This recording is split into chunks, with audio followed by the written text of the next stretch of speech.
Assalamualaikum warahmatullahi wabarakatuh. Selamat pagi semuanya. Apa kabar hari ini? Semoga kalian tetap sehat dan tetap semangat. Oke?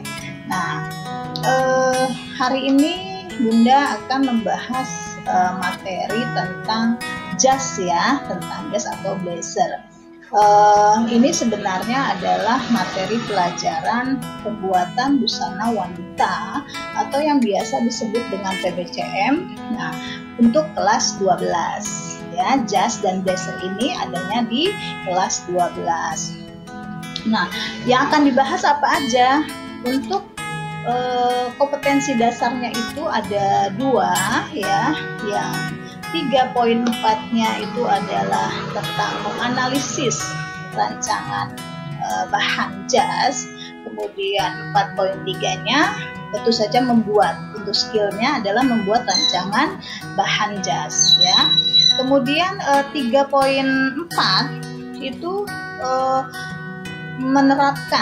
menerapkan pembuatan jas atau jaket. Kemudian di 4.4-nya proses ya, prosedur pembuatan jas atau jaket sesuai dengan rancangan bahan yang sudah dibuat tentu saja ya. Nah, cuma sebelum sampai ke sana mungkin ada baiknya juga kita mengetahui dulu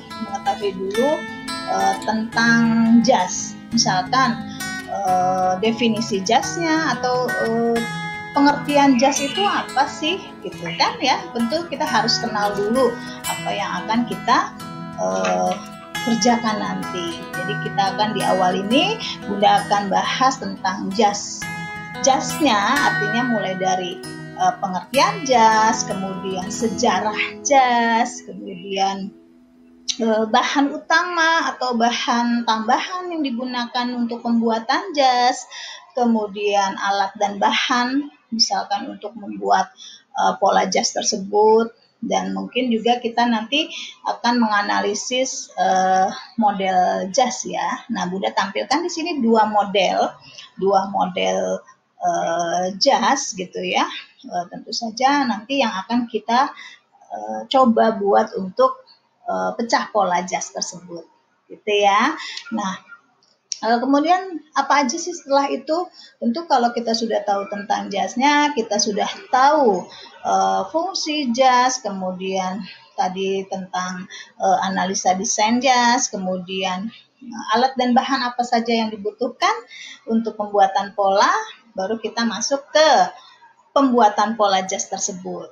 Ya, pembuatan pola jas, kemudian setelah polanya dibuat, baru kita bisa merancang bahan jas tersebut.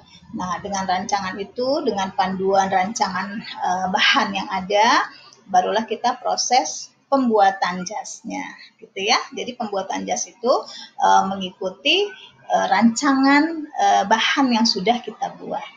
Oke, nah hari ini jadi untuk menuju ke pembuatan rancangan bahan jas tersebut, yuk kita sama-sama simak apa yang dimaksud dengan jas.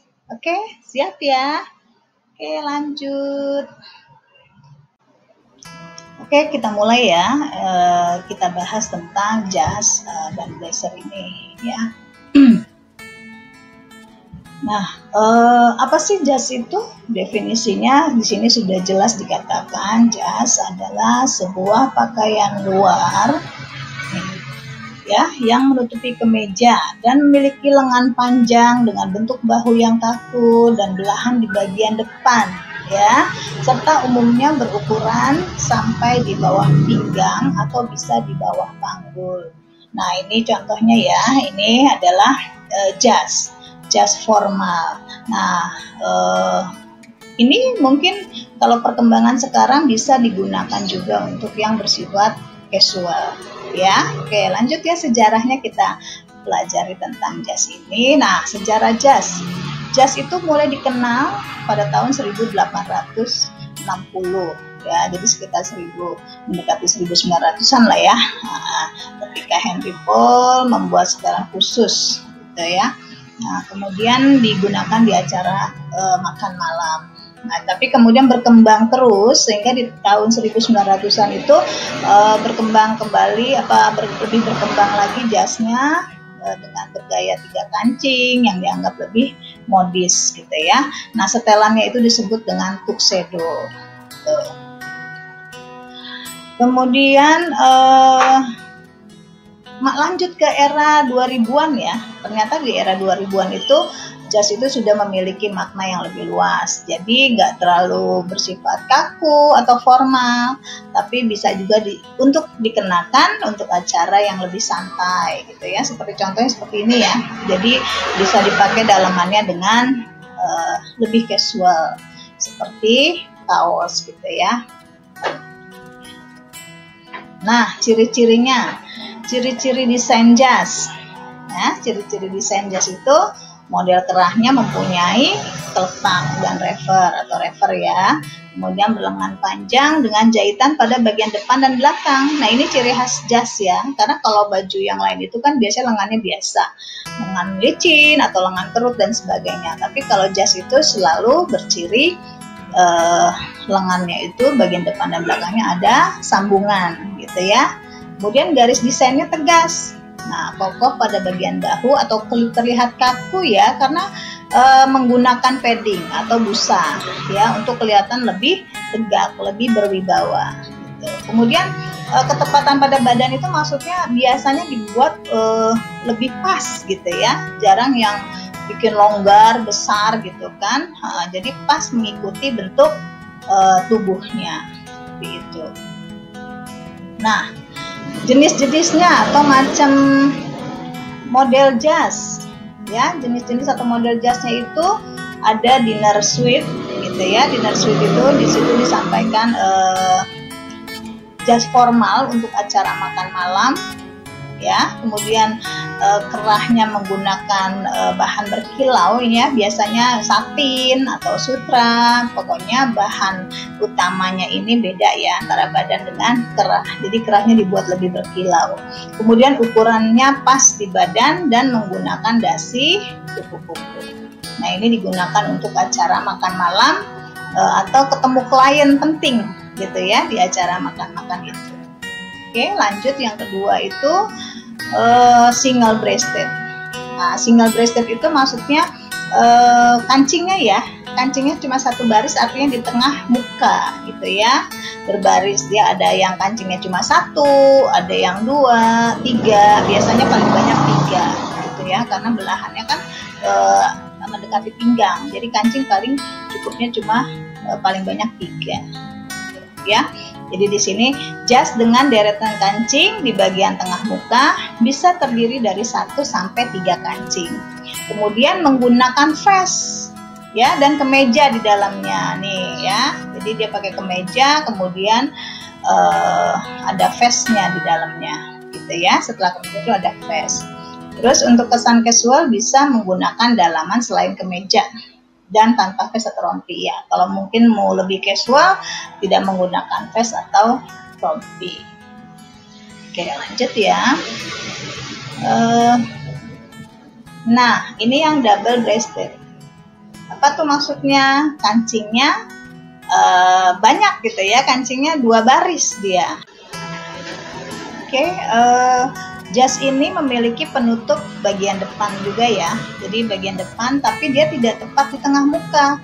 Ya, dia melampaui garis tengah muka jasnya. Kemudian memiliki, tadi sudah Ibu sampaikan, memiliki 2 baris deretan kancing dengan jumlah antara 2 sampai 6 biasanya ya. Karena mungkin ada juga sih desain yang dimodifikasi gitu ya. Kancingnya banyak, nggak cuma 6, bisa sampai 8 atau 12, tapi itu biasanya di blazer wanita ya. Kalau untuk yang formal seperti ini kira-kira gitu ya. Oke, lanjut ya.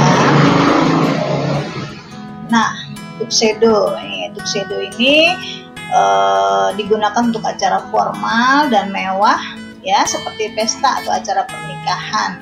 Nah, karena dia menggunakan bahannya biasanya yang lebih berkilau gitu ya, bahannya terlihat lebih mewah, jadi supaya lebih kelihatan glamor, lebih kelihatan apa ya, mewah lah ya untuk kegiatan pesta pernikahan atau pesta-pesta lainnya. Jadi biasanya jas ini tidak digunakan untuk di kantor gitu ya, karena ini untuk acara-acara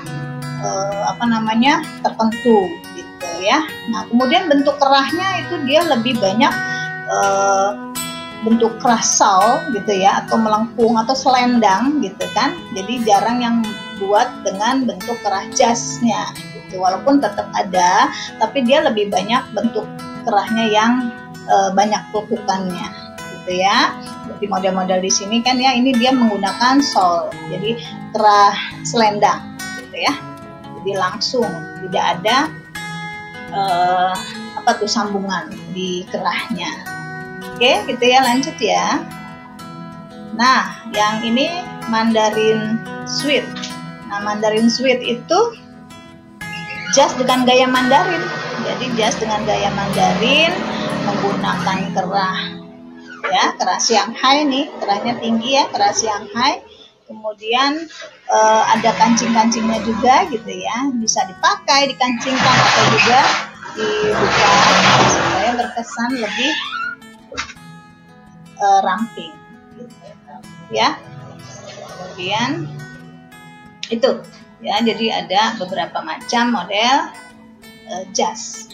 Nah kemudian ini sesuai dengan perkembangan zaman ya, jadi sekarang itu banyak jas yang lebih tidak terlalu formal gitu ya, artinya modelnya tetap kelihatan elegan, tetap kelihatan formal untuk ke kantor, tapi tidak terlalu formal tuh harus menggunakan dalaman, misalkan harus dengan, kalau laki-lakinya ya harus dengan kemeja, kemudian dengan dasi, tidak. Sekarang lebih casual. Jadi tergantung tempat dan acara atau kegiatan apa.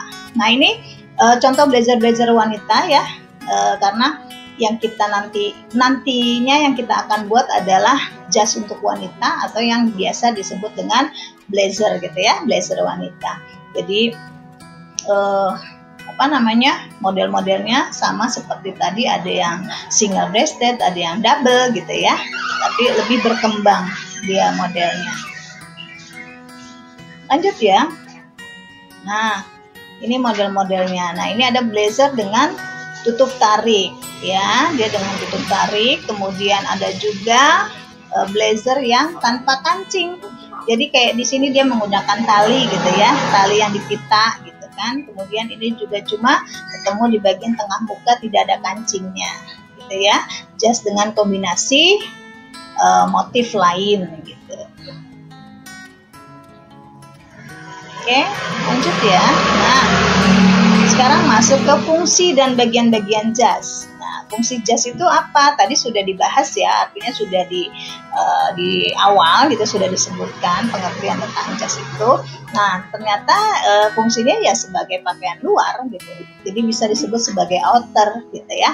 Cuma dia bisa digunakan juga secara formal ataupun casual. Nah, untuk bagian-bagian jasnya itu, jas itu ada levelnya ya, level kerah gitu ya. Nah, level kerah itu kalau nanti ada gambarnya, level kerah ini dapat diartikan sebagai bagian tengah badan depan yang dilipat ke samping dan bentuknya memanjang dari kerah menyambung hingga bagian kancing. Nah, level ini ada 3 ya bentuknya. Bentuk level ini ada 3. Apa saja? Nah, ini. Nah, ya bentuk yang pertama itu notch level ya, atau step level. Jadi yang dimaksud dengan notch adalah lekukan terbuka ke arah samping gitu ya. Sebenarnya sama ya, semua hampir sama, semua kan kerah ke samping gitu ya. Yang dimulai dari bagian kerah bagian bawah yang bertemu dengan level bagian atas. Ini ya maksudnya ya. Nah, kemudian level notch ini seringkali dijumpai pada tipe jas single breasted.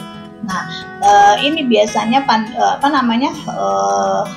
identik dengan yang disebut ya dengan sudut 75 atau 90 derajat gitu ya. Di notch level ini biasanya kerahnya ini ya sudutnya itu 75 atau 90 derajat. Nah, kemudian peak level atau point level. Jadi level ini tipe level yang paling formal. dan jas dengan tip level ini terlihat lebih fashionable gitu ya. Cocok untuk acara wedding, makan malam resmi. Cuma ini terus terang pengerjaannya lebih sulit dibandingkan dengan level yang notch ini gitu ya, karena dia biasanya ada sudut begini turun gitu ya, terus naik lagi, sudutnya runcing gitu ya, peak level. Oke.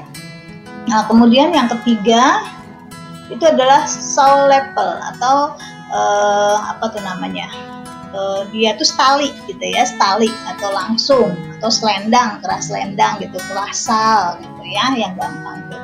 Jadi level ini tandai dengan lengkung yang membulat tanpa ada sudut di tengahnya, tidak seperti dua jenis level sebelumnya. Nah, saw level ini tipe level yang umum dijumpai pada tuxedo yang biasa dikenakan acara malam penghargaan atau yang memerlukan kesan formal. Atau tadi kita sudah lihat ya, model jas tuxedo untuk pernikahan biasa lebih banyak menggunakan shawl ini ya, kerahnya ya, jarang yang menggunakan kerah jas. Oke, gitu ya. Nah, lanjut. Yang kita bahas berikutnya tadi itu tentang level ya, ciri-cirinya bagian-bagian dari jas. Nah, yang kedua itu yang B ini saku. Nah, di jas itu selalu ada saku, dan sakunya itu saku bobok gitu ya, saku bobok. Jadi saku dalam gitu ya, di dalam dia saku bobok, bukan saku tempel gitu ya. Jadi saku bobok. Nah, saku bobok ini ada 3 nih. Ada 3 macam. Yang pertama itu saku paspoal gitu ya, seperti ini, atau saku 2 bibir gitu ya.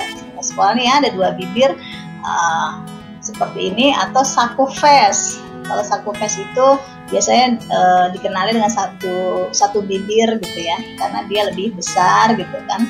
Kalau paspoil ini kan misalkan besarnya ini 1 cm dibagi 2 nih, jadi setengah senti gitu ya, jadi 2 bibir. Nah, kalau saku vest ini ya full gitu ya, jadi cuma 1 ininya, katakan lidahnya nih ya, jadi cuma 1, atau bibirnya ini cuma 1 gitu. Yang ketiga tuh saku klep. Nah, saku klep ini sebenarnya dalamnya tuh kayak saku paspoal gitu ya, kayak saku paspoal, cuma dia diberikan penutup klep ya, penutupnya ini itu disebut dengan saku klep karena dia ada penutupnya gitu ya. Jadi identik, jas itu identik ada saku bobok gitu. Oke, lanjut ya. Nah, yang ketiga atau C itu tentang ada kancing ya. Jadi bagian-bagian dari jas itu ada kancing. Jadi kalau single breasted itu yang tadi kita udah pernah singgung, itu adalah di tengah muka gitu ya, 1 baris, bisa 1 sampai 3. Kalau double breasted itu belahannya tidak di tengah muka, tapi dia lebih sedikit melampaui dari tengah muka. Nah, kancingnya itu 2 baris, bisa 2, 4, 6 gitu ya. Oke, lanjut ya. Nah, yang keempat atau yang D itu fan, ada belahan belakangnya gitu. Jas itu biasanya ada belahan belakang. Nah, fan merupakan potongan pada bagian belakang jas yang berfungsi untuk memudahkan bergerak. Nah, yang ini ya, yang satu nih, yang ada belahan di tengah 1, ini disebutnya dengan single fan gitu ya. Kemudian sebelahnya ini ada 2, kiri kanan. Nah, ini yang disebut dengan double fan gitu ya, atau belahannya tuh ada 2 gitu. Terus kalau ada yang mau tahu fungsinya apa sih Bu belahan itu Bun gitu kan. Nah, ini sebenarnya fan itu belahan ini tuh untuk supaya lebih leluasa bergerak gitu ya, lebih leluasa bergerak. Ya, selain juga memang untuk tampilan dia lebih bagus gitu ya, lebih bagus ada belahan di belakang. Biasanya malah ada juga nih yang sambungan sampai atas gitu ya, modelnya. Oke, lanjut ya. Ke mana tadi sudah. Oke, sekarang kita akan pelajari tentang bahan-bahan ya. Bahan-bahan apa nih? Bukan bahan-bahan buat kue loh ya. Tapi tentang bahan utama dan bahan penunjang ya. Bahan utama ini adalah bahan yang digunakan untuk membuat jasnya. Sedangkan kalau bahan penunjang ini yang dipakai untuk tambahannya, artinya ada facing, ada interfacing gitu ya, lapisan dalam ada lining atau puring, kemudian ada interlining gitu ya. Nah, bahannya apa saja nih? Yuk. Nih, bahannya antara lain bahan utama jas ya. Bahan utama jas itu ada yang bahan semi wool. Ya, nah ini bahan semi wool ini biasanya tidak terlalu tebal gitu ya, jadi tidak panas juga.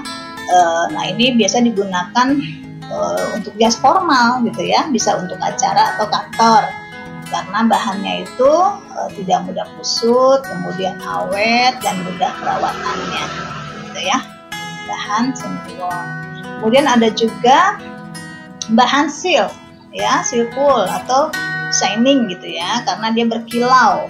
Nah ini nih yang biasanya dipakai untuk membuat jas tadi acara pengantin gitu ya, acara-acara pesta atau tuxedo untuk pesta gitu ya. Nah ini shining, jadi cocok digunakan untuk membuat jas wedding atau acara-acara entertain karena bahannya terkesan glamor, dia terkesan mewah ya, karena berkilau dan memiliki warna-warna mencolok. Bahan high twist polyester ini cocok digunakan juga untuk membuat jas blazer karena bahannya tidak mudah kusut, kuat dan nyaman digunakan. Oke ya, lanjut ya. Bahan kodorai. Nah, bahan kodorai ini mungkin ada yang pernah lihat gitu ya, bahan kodorai ini biasanya dipakai juga buat jaket atau juga dipakai buat celana panjang gitu ya, seperti denim tapi dia halus luarnya, kemudian ada teksturnya, ada garis-garisnya gitu ya, agak berbulu ya. Jadi ini cocok digunakan juga untuk membuat jas tapi yang casual gitu ya, bisa dipakai untuk sehari-hari, bisa untuk kantor atau bisa untuk hangout gitu ya. Nah ini cukup bagus juga bahan kodorai. Kemudian ada bahan real. Nah bahan real ini mungkin yang lebih paling inilah istilahnya, bahannya nggak terlalu tebal, satu, kedua juga nggak panas gitu ya, kemudian dia juga warnanya banyak gitu. Nah biasanya bahan real ini digunakan untuk membuat jas alma mater gitu ya, jadi bisa dipakai untuk kegiatan sekolah gitu atau bisa dipakai untuk sehari-hari. Oke lanjut ya, itu tadi bahan utama jasnya. Sekarang kita masuk ke bahan tambahannya gitu ya, bahan tambahannya atau bahan penunjangnya supaya jas itu kelihatan menjadi lebih bagus bentuknya, jatuhnya gitu ya. Biasanya dia dibantu dengan bahan tambahan gitu ya, yang bisa ditempelkan ke bahan utamanya gitu ya. Nah ini facing dan interfacing atau pelapis dalamnya gitu ya, misalkan di bagian kerah supaya kerahnya jatuhnya lebih bagus gitu ya. Nah ini ada macamnya nih, jadi dia berbentuk tenunan gitu ya, memiliki tenunan yang arah selatan memanjang dan saling mengikat. Contohnya itu rambut kuda, true nice dan Kufner gitu ya, untuk facing dan interfacing. Nah berikutnya ada lapisan ya yang dari rajutan. Jadi berbeda dengan kain yang tenun tadi. Jadi elastisitas kemuluran bahan rajut ini lebih tinggi dari bahan tenun ya. Contohnya bahan yang digunakan untuk jas ini, kalau ibu lihat ini kayak semacam, sebenarnya ini sama dengan Kufner ya, tapi Kufner yang udah campuran ini bahannya nih ya, yang biasa juga digunakan di praktek-praktek kita menggunakan seperti ini, atau ini yang seperti gula pasir gitu ya, yang kalau kita bahasa kita gitu ya, gula pasir yang ada kayak ada titik-titiknya gitu ya. Oke, nah selanjutnya adalah lining. Nah lining ini disebut juga furing ya, lining itu disebut juga furing. Itu ada bahan SPTI, Asahi gitu ya. Ada yang mengatakan SPTI sama Asahi sebenarnya sama gitu ya, tapi memang mirip bahannya ya. Cuma kita kadang kalau cari luring bisa bilang ada SPTI enggak gitu, atau Asahi gitu ya. Ini yang umum dipakai, ini bukan cuma buat jas, biasanya ini dipakai juga untuk lapisan-lapisan atau furing gaun gitu ya, atau yang lainnya. Nah, kalau yang doornail ini biasanya lebih sering dipakai untuk lapis jas gitu ya, yang lebih sering dipakai ini. Oke, lanjut. Itu ya tadi bahan tambahannya ya, ada furing, kemudian lining, facing, interfacing, kemudian satu lagi kayaknya yang belum adalah interlining. Itu ya, interlining. Jadi lapisan ini dilakukan dengan cara dikeempat, tidak memiliki arah serat, seperti ini ya, diselip ya, dan gula pasir masuk ke interlining. Oke, lanjut ya. Kita masuk ke analisa desain nih. Di sini Bunda tampilkan dua desain ya, satu adalah blazer wanita single breasted dengan kerah jas notch level gitu ya, notch level. Kemudian garis hias princessnya dari bahu. Ini sebenarnya nggak kelihatan sih ya ada garis princess apa enggak nih dari bahunya karena warnanya hitam, tapi Bunda akan buat ada garis hias princess dari bahu gitu ya, karena yang satunya lagi nanti kita dari kerung lengan gitu ya. Nah, kemudian saku klep kiri kanan. Nah, ini saku klep ya, kiri kanan. Kemudian lengan licin biasa ya. Ini lengannya juga nggak kelihatan apa lengan jas apa lengan licin, tapi nanti kita coba mungkin bisa diganti lengannya dengan lengan jas, jadi supaya polanya kita buat dengan pecah pola yang ada sambungan depan dan belakangnya gitu ya. Kemudian full furing nih, terlihat ya full furing gitu ya. Kemudian bagian belakangnya kita samakan saja. Kalau depannya ada garis hias princess dari bahu, belakang kita buat juga ada garis hias princess dari bahu.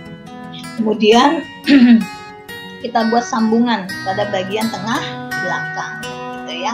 Mungkin tidak perlu pakai belahan atau fan ya, jadi ada sambungan saja di bagian tengah belakang gitu ya. Oke, terus kemudian analisa desain yang kedua itu sama. Blazer wanitanya ini masih, ini double breast ya, double breast. Ini kelihatan cuma dua, ini lubang kancingnya dan ini kancingnya. Jadi dia kalau dipakai ke sana itu double gitu ya, melebihi tengah muka. Kancingnya ada dua baris tapi cuma satu-satu. Jadi jumlahnya cuma dua kancing. Nah, analisa desainnya tuh bagian depannya itu kerah dengan selapel ya. Nah, dengan selapel atau kerah selendang atau kerah setali, kerah langsung tanpa sambungan gitu ya. Walaupun di sini ada ini cuma sebagai desainnya saja gitu ya ini. Kemudian lengan panjang licin biasa. Nah, ini sama, nanti kita akan ganti aja dengan lengan jas. Oke, lanjut ya. Nah, ini ada garis hias princessnya dari kerung lengan ya, dari kerung lengan. Cuma dia sebenarnya kepotong di saku nih ya, belok ke saku. Nah, nanti kita akan buat apakah kerung lengannya ini langsung kita sampai bawah garis princessnya ini, atau tetap kita potong seperti ini gitu ya. Karena kita bikin saku bobok pas koal dua bibir gitu ya. Nanti menyesuaikan nih sakunya kalau dipotong di sini. Gitu. Oke, kemudian modelnya saat tadi sudah disampaikan, model double breasted dengan dua kancing. Nah, bagian belakangnya garis hias princess dari kerung lengan ya, sama dengan depan dan ada belahan ya. Kita buat belahan belakang. Jadi single fan di bagian tengah belakang. Oke, itu ya. Nah, lanjut bahasan berikutnya. Nah, ini sebenarnya model analis desain 1 dan 2 nanti yang akan kita coba membuat polanya ya. kita akan coba membuat polanya. Jadi nanti kalian bisa pelajari atau kalian bisa coba-coba dulu sendiri, boleh gitu ya, untuk model 1 dan model 2 gitu ya. Kira-kira bisa nggak gitu ya. Nanti Bunda akan buat dulu pecah polanya, kemudian nanti baru dilanjutkan gitu ya, untuk ditampilkan video berikutnya. Nah, ini sekarang berlanjut ke nah ini mungkin contoh jas ya, tadi kan belum jelas ya kalau yang ada belahannya yang mana sih, nggak kelihatan kan tadi ya di model blazer yang tadi. Nah, karena itu inilah kira-kira contoh blazer yang lengan jasnya itu pakai kancing gitu. Ini ada 3, ada 2. Nah, yang ini 3, yang ini 2. Tuh dilekatkan pada sambungan lengan. Nah, cuma belahan ini biasanya ada juga yang memang benar-benar dibelah, artinya kancingnya itu dipasang gitu ya. Jadi kalau ini dibuka, terbuka gitu ya, kelihatan ada yang seperti itu. Jadi ada lapisannya, kemudian ada meter cornernya gitu ya, biasanya ya di sudutnya ini. Nah, tapi ada juga yang disebut dengan belahan palsu, artinya tidak ada belahan sebenarnya, jadi cuma dilipat aja gitu ya, mati gitu, bersifat mati, kemudian pasang kancing. Ada juga yang seperti itu, jadi cuma sebagai hiasan gitu ya, tergantung teknik pengerjaannya. Oke, lanjut ya. Nah, bahasan yang terakhir nih kayaknya ya, tentang alat-alat yang digunakan untuk pembuatan pola jas. Nah, kalian nanti baca sendiri di sini apa aja. Ada skala, penggaris, panjang, pola, penggaris pola, pensil, penghapus. Ya, ini intinya ATK lah ya. Nah, kemudian ada kertas coklat untuk atau sampul kalau dipakai untuk merancang harga gitu ya, bahan. Kemudian ada kertas pola coklat untuk pembuatan pola ukuran sebenarnya. Gitu ya. Nah, ini contoh-contoh bahannya supaya lebih jelas nih. Skala kertas itu seperti ini, penggaris ini seperti ini ya. Kalau kalian kelas 12 rasanya ini tidak asing lagi lah ya. Nah, tapi untuk yang kelas 10 barangkali ini loh gitu ya, penggarisnya yang digunakan untuk membuat pola gitu ya. Apalagi selain itu, nah ini ya, ada kertas HPS, boleh kertas HPS, boleh custom book gitu kan. Kemudian ada gunting kertas, lem, kertas dorslah. Ini udah biasa ya.